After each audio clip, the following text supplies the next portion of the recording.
with me to a place of wondrous contradictions. A place that is silent and unstirring, yet restless and alive. A place of untold peace and boundless dread. Come with me into the very cradle of darkness, where those who dwell alone.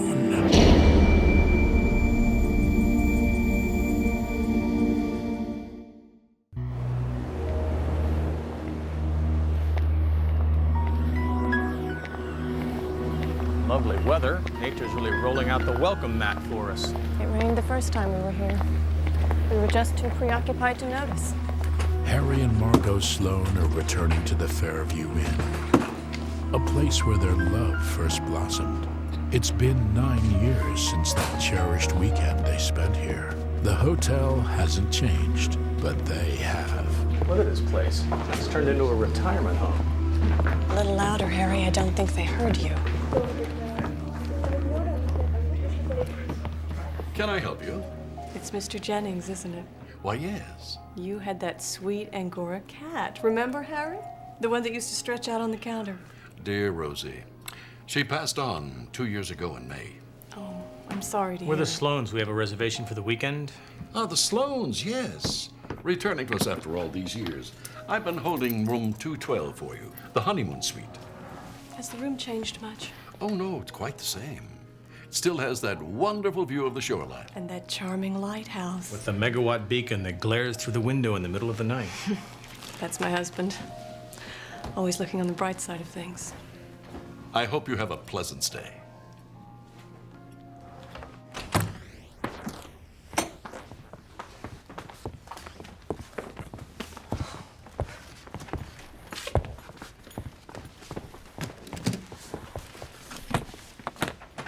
My God, Harry.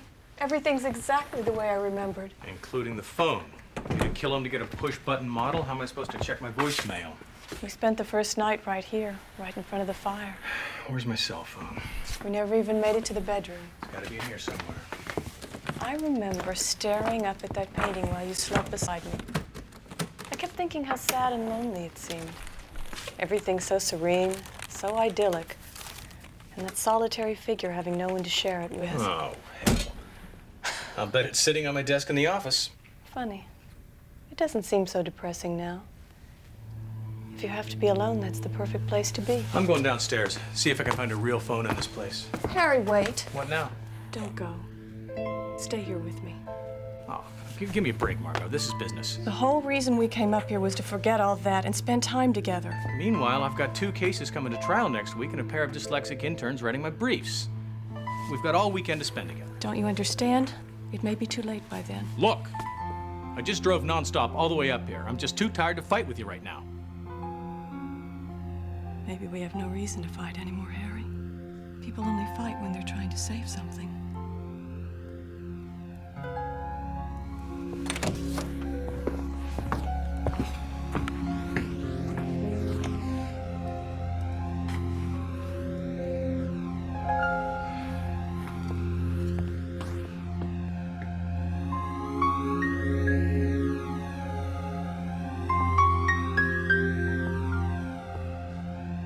Very fond of that painting, aren't you? I'm sorry if I startled you. The door was open and I thought you might like some company. Yes, of course. I guess my mind was somewhere else for a minute. I can understand why. Let me introduce myself. Name's Evans. Are you a guest here? Oh, yes, I've been at the Fairview for years. In fact, I stay in this very floor. And Mrs. Evans? Just myself. Always alone. It's a terrible thing to be alone. A person can be married and still feel alone. When the suite is unoccupied, I often come here to look at this landscape. From the moment I saw it, I couldn't take my eyes off it. It's so lovely. And yet, somehow incomplete. Incomplete? In what way? You see that forlorn figure on the dunes? That's the artist himself. When he was young. A man filled with failed hopes and lost dreams, so ravaged by loneliness that he created a vision of perfect tranquility with no one else to share it. Seems selfish, creating a paradise all for himself.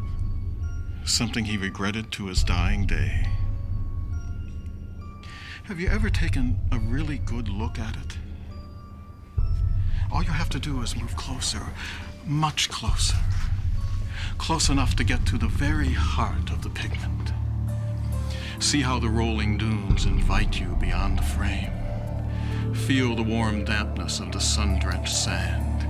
You can almost hear the ocean pounding against the shore. Breathe the fresh air that cleanses your body and soul. All it takes is a little imagination and the desire to let yourself go.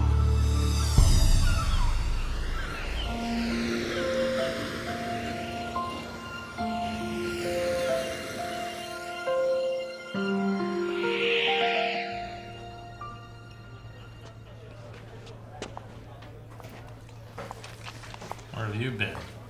We were supposed to meet here an hour ago. No, I'm sorry. Oh, that makes everything right. The silver-haired gentleman came into the room. He had the saddest eyes. Am I supposed to be jealous? His name is Mr. Evans. He's been living here for years. He told me all about the artist who painted the landscape. First you give me grief for not spending time with you. Then you ditch me to hang out with some senile old guy who just happens to wander by. Make up your mind what you want. I have. Go home, Harry. Go back where you belong. What are you talking about? I came up here to be with you. It's no use, Harry. Whatever we had once is gone. We only stay together now because we're afraid to tell each other the truth. Which is? That it's all over. We don't have one single reason to stay together anymore. I mean it, Harry. I want you to go home. You talking about a divorce? No. Well then what, damn it? I think I'll go back up to the room by myself. Stare at that painting? The most extraordinary thing happened to me upstairs. I was looking at the painting, thinking about how absolutely finished we are. I felt empty and useless. I just wanted to die. And then Mr. Evans came into the room. I just kept staring and staring at that blissful landscape. It was like... Like what? It was like I was being swallowed. It was like I'd reached the point of disappearing, that if I'd looked in the mirror, there'd be no reflection. All I had to do was let go. Really let go. And there'd be nothing. Nothing but peace. And then I thought about you, Harry. And I said to myself, no, wait. Give it one more try. Maybe this time it'll be like it was before. That was silly. So silly. I don't know what the hell you're talking about. If you want a divorce, why don't you just say so?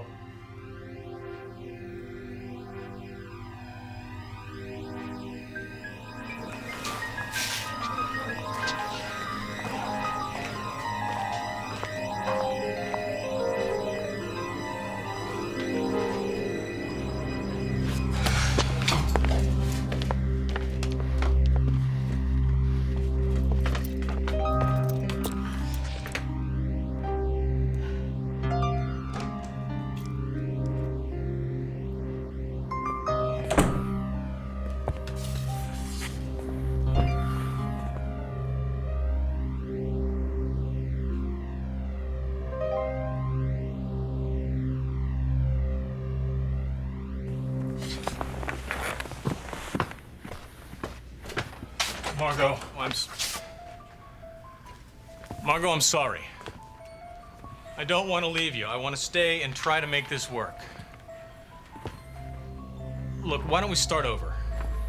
Pretend like we just got here. Come on, Margo, talk to me.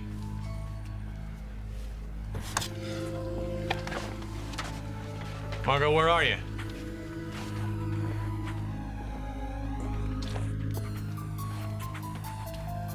Margo?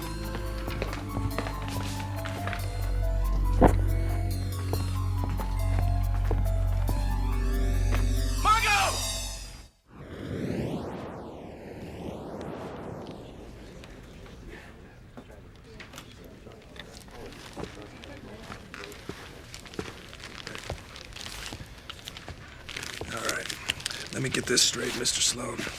You say you followed your wife from the bar. You watched her go in the room, you stayed in the hall to think things over. 5 minutes later, you come in here, and there's no sign of her. Her clothes, her suitcase, everything's still here. Everything but her. She couldn't have gone through there. The windows were all closed, locked from the inside. That's what happened, I swear. With all due respect, people don't just vanish into thin air. God almighty, don't you think I know that? After you discovered she was missing, what'd you do next? I ran downstairs into the lobby, asked the desk clerk if he'd seen Margo leave. Then I tried the doorman, the bellboy, anybody I could find, even though I knew she never left this room. What, do you think I'm crazy? Do you think I'm making this up? Tell me, Mr. Sloane, have the two of you been quarreling before she disappeared? Why do you ask that? You told me you came here together to sort things out. Sounds to me like a relationship in trouble. What are you trying to suggest, detective? That I killed my wife, chopped her into tiny little pieces, and flushed it all down the John? That's your suggestion, not mine. It makes no sense. She's got to be here somewhere, but where? Where? Does your wife know anybody else staying at this hotel? Absolutely not. The only people she spoke to were the desk clerk and some old guy who wandered into the room when I was down at the bar. What old guy? She told me he was a guest. Evans, that's his name. Evans? Evans? An older guy with silver hair, that's what she said. We have no one registered here under that name. That's impossible. My wife told me he'd been staying here for years. I'm sorry, Mr. Sloane. I wish we could help you. Thanks. But the motive is clear. We even got sworn statements from several hotel bar patrons that say they saw them squabbling big time the night she disappeared. Look, before we rush to indict this guy, what's your theory? Well, I figure he got her liquored up, dragged her out the service exit, and then dumped her in the water. Anything to back it up? Well, no, not yet, but if I had more time... Nothing. There's not a shred of physical evidence to bring this guy to trial, let alone bring him in for further questioning. So just cut him loose. Just blow him a kiss and pretend like nothing happened? Continue the investigation, Nash. Give me something concrete, and I will be happy to put him up on murder one. Look, nobody just disappears off the face of the planet. Sloane killed his wife, and I'm gonna prove it.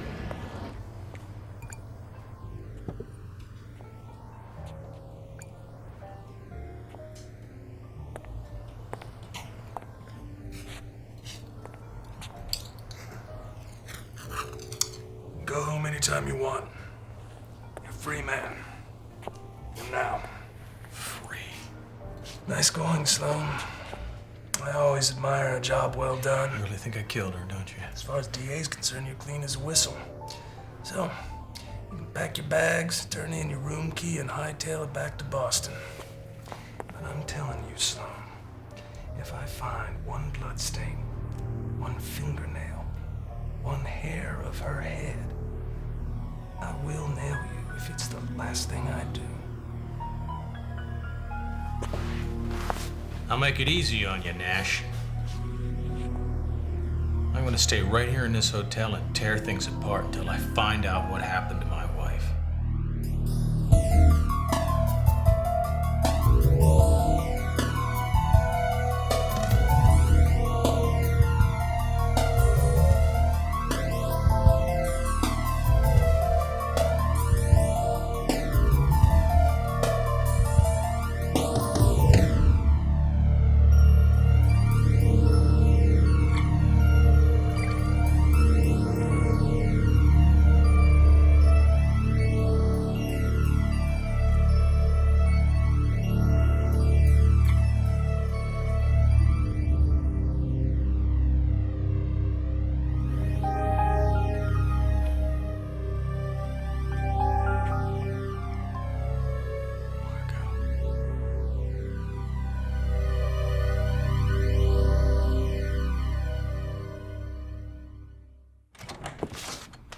Where have you been? I called your office 10 times. Oh, you finally decided to spill your guts. I found her, Nash. I know where she is. I'm all ears. Margo said it was like being swallowed up. She said if she looked in a mirror, there'd be no reflection. Hold it.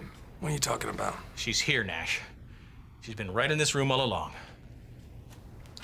Look, I don't have time for this, Sloane. I got a wife waiting up for me. I'm not drunk, Nash. Look for yourself. The day we checked into this room, there was only one figure in that painting, and now there's another. The woman on the sand dunes. Don't you see? See what, Sloane? It's my wife. She couldn't stop staring at the landscape. She said it looked so serene, so idyllic, the perfect place to be. That has got to be the damnedest alibi I ever heard. Talk about denial. I know it sounds crazy, Nash, but it's true.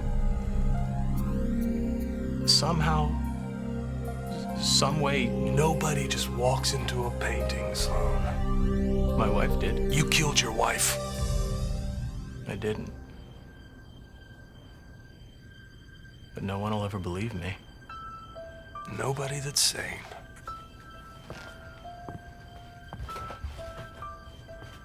I didn't believe Margo. All I could do was push her away. How alone she must have felt. The way I feel right now. There was a time when we laid by that fireplace wrapped in each other's arms, and I told her how much I needed her. How much a part of me she was. If only I could have told her again when I had a chance. All I had to do was let go, and there'd be nothing. Nothing but peace. That's what Margo said. She's never gonna have that peace, Sloane. Not until you do what's right.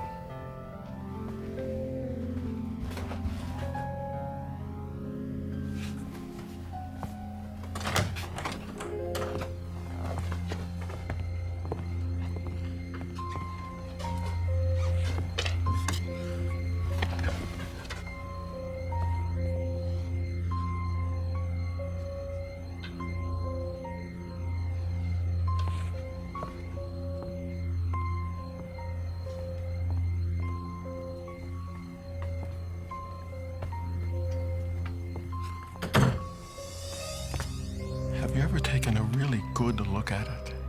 All you have to do is move closer, much closer, and let yourself go.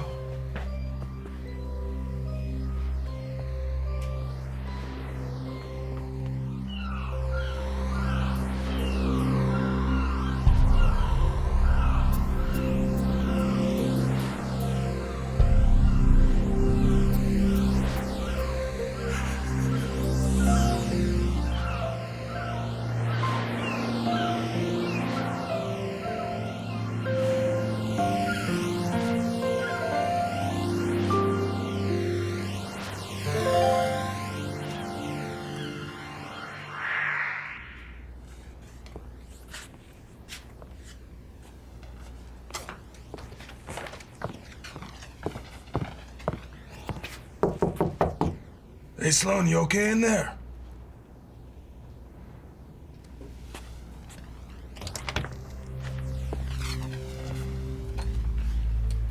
Sloane.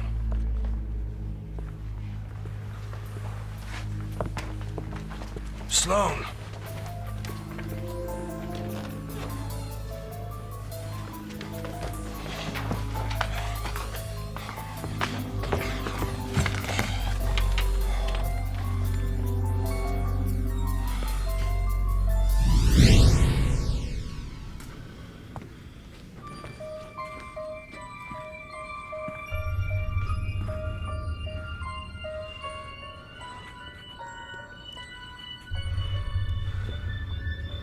What can be worse than the loss of love?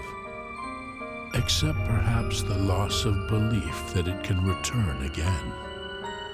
For Harry and Margo Sloane, a flame that had once died has been rekindled for all time. And a landscape that was once unfinished is now complete.